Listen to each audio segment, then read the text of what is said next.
Excellencies, distinguished guests, ladies and gentlemen.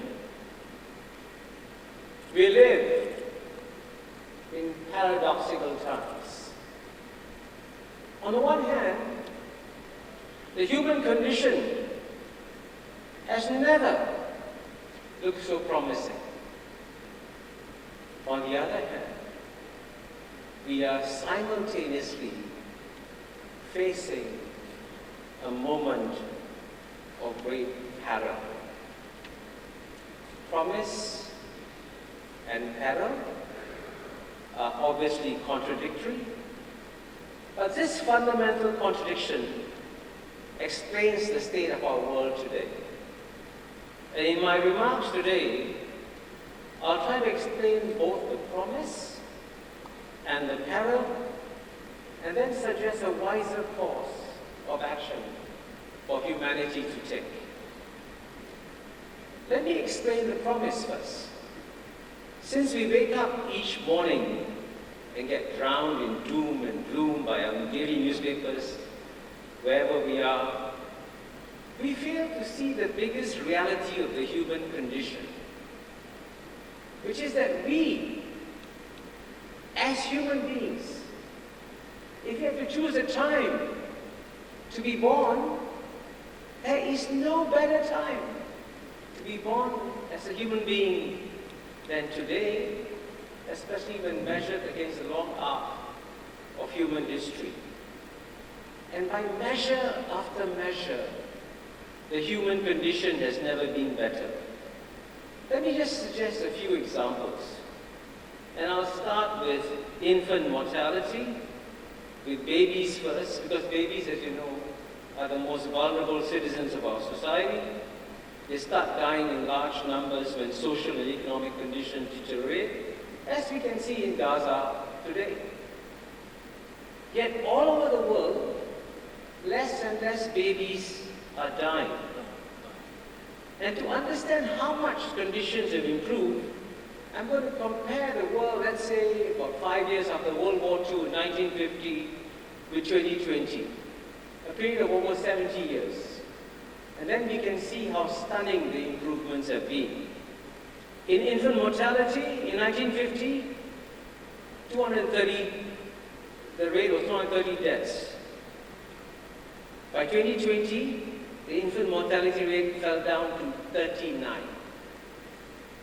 In terms of life expectancy, for most of human history, most human beings were lucky if they could live to 50 years old. And indeed, in 1950, life expectancy was below 50. It was 46 years. By 2020, it had reached 72 years. Again, in the field of education, for most of human history, less than 1% of humanity would get educated.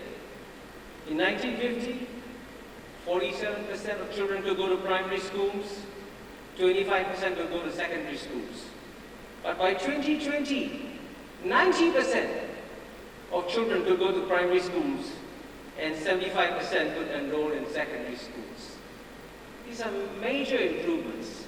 And of course, in the most important area of poverty, the people living in extreme poverty in 1950 were over 70% of the global population, as defined as less than US dollars 190 per day. By 2020, only 9% of the global population were living in extreme poverty, from 70% in 1950 to 9% in 2020. And if you look at middle-class populations, just even in our region, what I call the CIA region, not the Central Intelligence Agency, look at China, India, and ASEAN, out of a total population of 3.5 billion. In the year as recently as 2000, only 150 million people live in middle class. But by 2020, the number exploded from 150 million to 1.5 billion.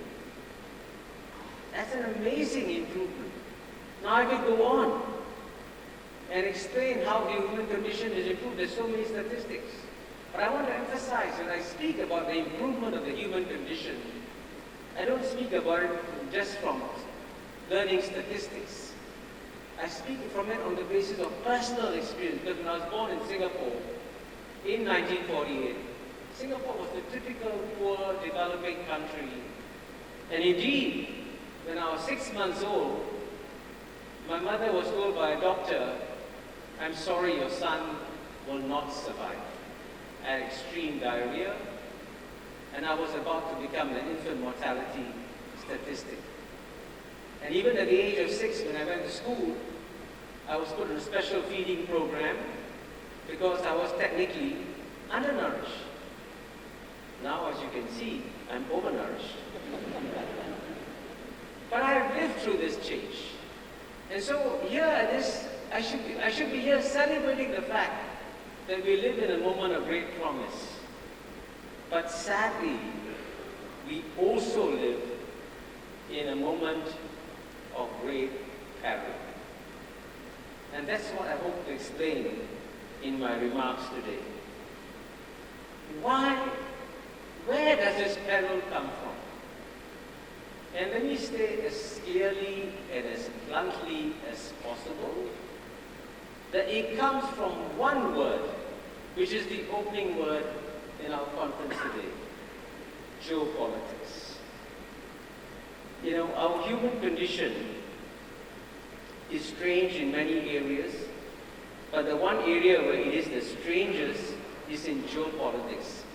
I say this because in many aspects of human behavior, we have become more civilized, more rational, more predictable in our behavior. But I can tell you that in the field of geopolitics, we are behaving like brute animals, and indeed not far from the two big fighting elephants you saw in the video earlier. And it is often our animal instincts, not our educated rationality, that plays out in the geopolitical realm. And to explain what I mean, I'm going to use a boat analogy that, as you saw, I mentioned in the video, and which I have developed in my book, The Great Convergence. So what is this boat analogy? As I said in the video, in the past, when 8 billion people lived in 193 countries, it was as though they were living in 193 separate boats. So if one boat experienced a disaster, say, for example, if one boat got COVID, the other boats wouldn't get COVID. COVID cannot go from boat to boat, right? But as you know, the world has shrunk. Now we're all living not in 193 separate boats, we are living in 193 separate cabins on the same boat. And that's why COVID spread to every cabin. I mean, that's a fundamental change in the human condition. Now, surely, if you are so brilliant, so clever, so rational, we should change our behavior when we are all living on the same boat. But I can tell you that we haven't changed our behavior. We are still taking care of our cabins, and we're not taking care of the boat as a whole. Now, in case you are skeptical, let me stretch the boat analogy in 2 dimensions. First, I think we should realistically call the common boat we are on, we should call it the Titanic. Why the Titanic? Because our boat has clearly seen an iceberg coming towards this boat. That iceberg is called climate change. I presume all of us agree that climate change is real and could destroy our planet. And here I'm glad that Dr. Srinath Reddy will be launching his book, From Planet to Pulse, here tomorrow. I think he elaborates all the dangers of climate change too. And so if we carry on course, our planet's going to heat up and living conditions will become intolerable.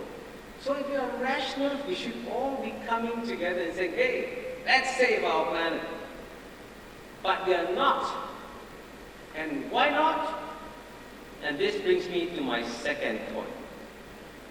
That there are on this boat the occupants of the two biggest cabins who are more interested in fighting about who's got the bigger cabin and not interested in saving the boat.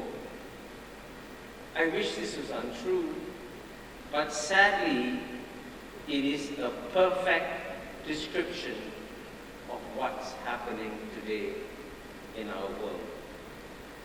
And the sad part is that this conflict, I believe, is avoidable.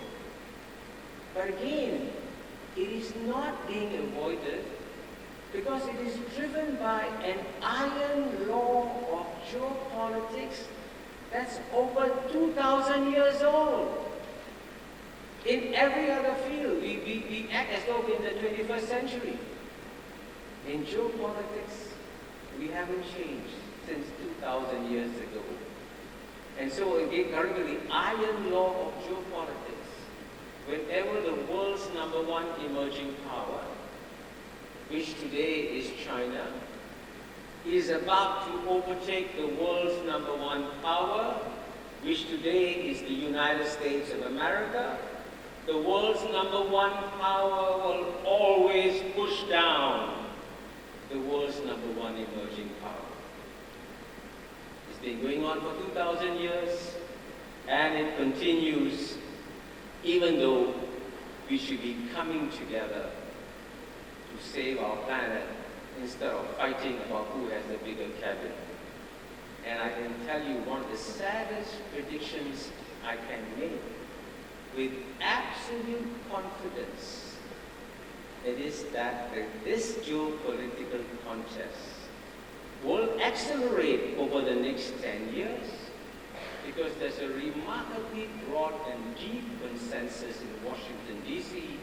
that the United States has only about 10 years to stop China from becoming number one, and therefore the main priority is to stop China.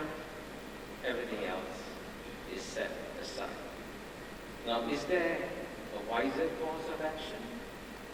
Yes, there is. And indeed, a former American president, Bill Clinton, in a speech he gave in Yale in 2003, about 20 years ago, he said, if America is going to remain number one forever, it can go on acting unilaterally, regardless of what the world thinks. But he added a but.